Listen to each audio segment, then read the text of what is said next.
Welcome to a new edition of the Neon Jazz interview series with Italian-born jazz bassist and educator Lello Molinari. He's promoting his latest 2018 CD, Lello's Italian Job Volume 2. And he spoke with Neon Jazz about being born and raised in Naples, Italy, getting a Bachelor's Degree from the Berklee College of Music, performing with the likes of George Garzone, Kenny Wheeler, Jerry Bergonzi, Victor Lewis, and so many others over the years. Along with the music, he's a very gifted teacher these days, so please get to know him and dig this interview, my friends. Thank you for taking some time out to talk with me. I love the album. I'm looking forward to speaking with you. My pleasure. So let's go ahead and start off here and talk about the Italian Job Volume 2. A great album, another one of the albums that you put out that's just fine listening. Talk to me about this album. So this is the second one in a series. We did the first one 3 years ago, and it is a project. It's been in the working for a very long time, even before the first album, the first volume came out in 2005. I am from Italy. I was born and raised and grew up in Italy, and I came to Boston to study at Berklee College of Music. And so I grew up listening to Italian music, whether, again, classical areas, popular songs, folk music.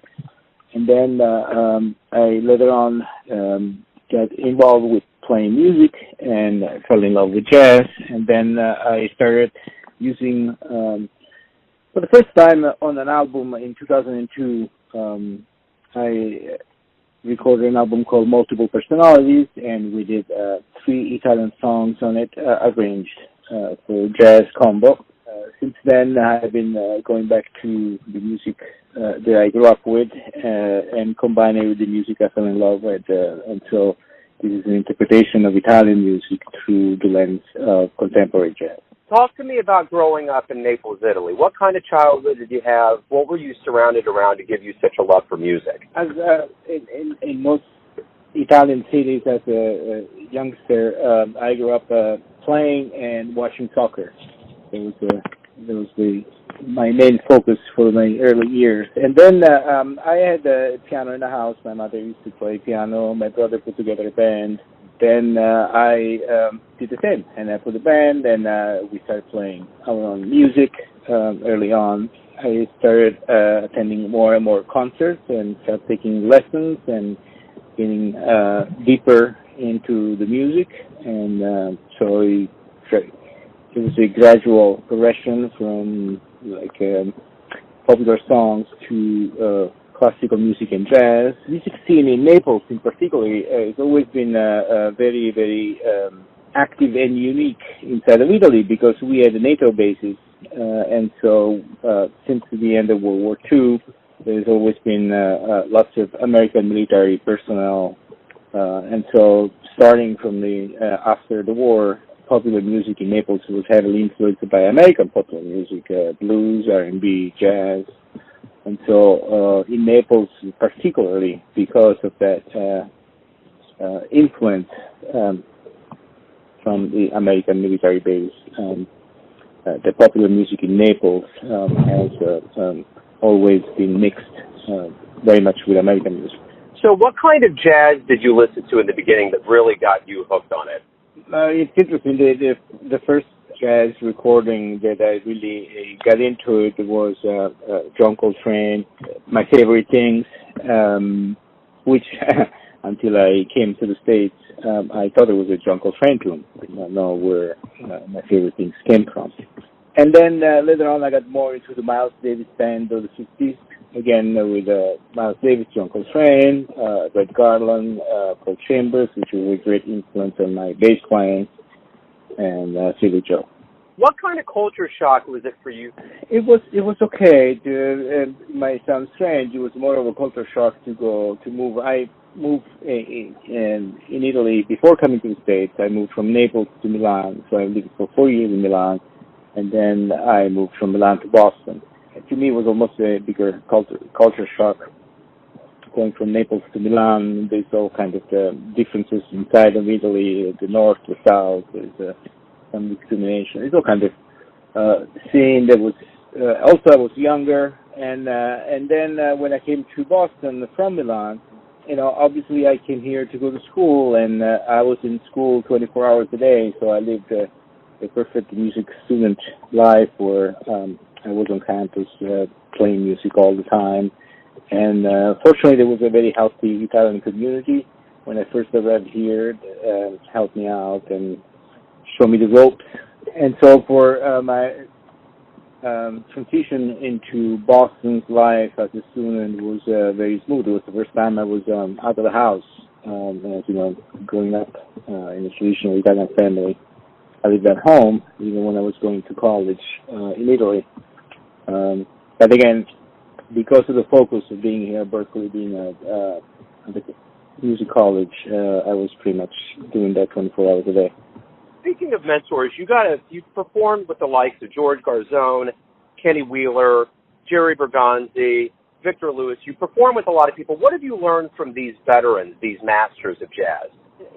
Jazz is a particular style of music where it's all about the ensemble playing, and what other musicians do on the bandstand will impact your playing, whether you like it or not. And so it's the best way to learn from masters, more advanced players, to share the bandstand. Back in the days, that's how you actually learn the music, back when the work and the business was different than what it is now. And it's actually standing shoulder to shoulder with those people with more experience that you look up to, and you pick up all subtle things that have not necessarily to do with which notes that they're playing. Up to this point in your career, you've been around quite a bit. You're releasing albums. You're a very busy musician. How do you feel about your career? Are you happy? I feel privileged to be able to make a living doing what I love. I'm incredibly fortunate. I never worked a day in my life. That's a little bit of an exaggeration, but it is what it is. I mean, I love doing this, and this is what I do for work, and I'm incredibly blessed and fortunate to be able to do that. So speaking of love, why do you love jazz? I don't know if there's a short answer to that, but at some point, something grabs more than other. Something grabs you more than other. To me, it was a combination of things: the freedom, the built-in improvisation, and the fact you can play the same tune every night for 10 years and will always be different. The fact that, again, as an ensemble in jazz, what the other players are doing, whether the drummer is playing on top of the beat or behind the beat, or there's a little bit of a harmonic stretch, a change of the basic structure.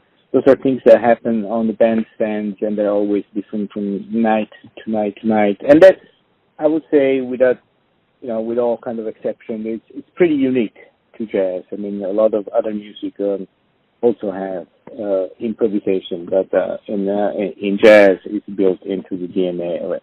Speaking of live jazz shows, what live jazz shows have you witnessed that really moved you?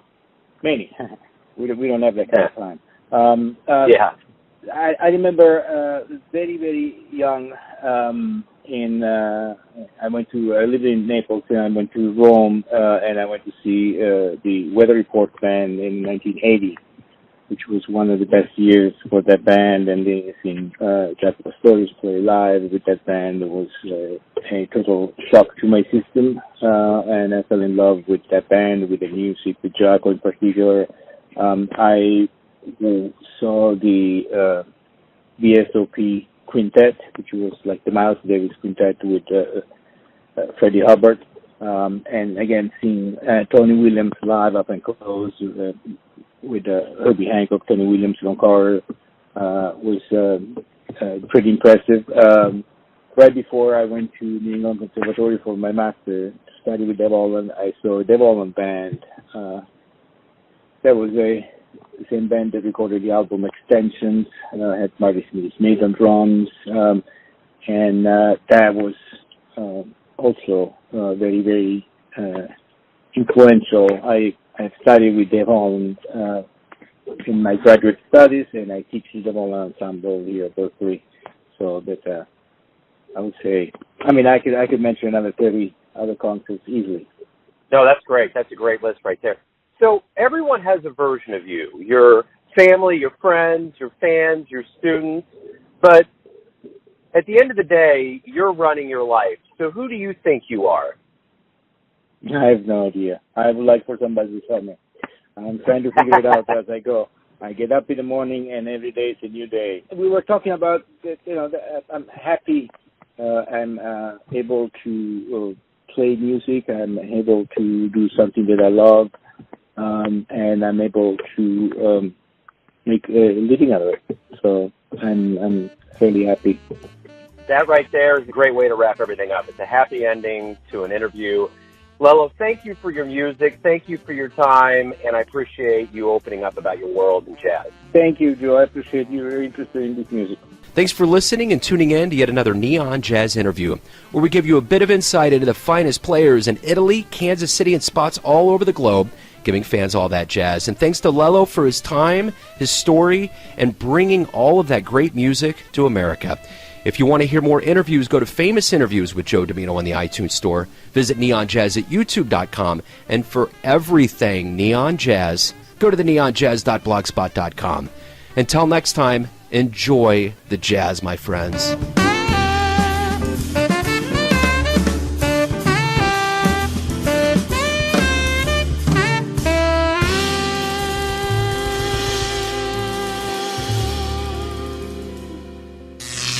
Neon Jazz.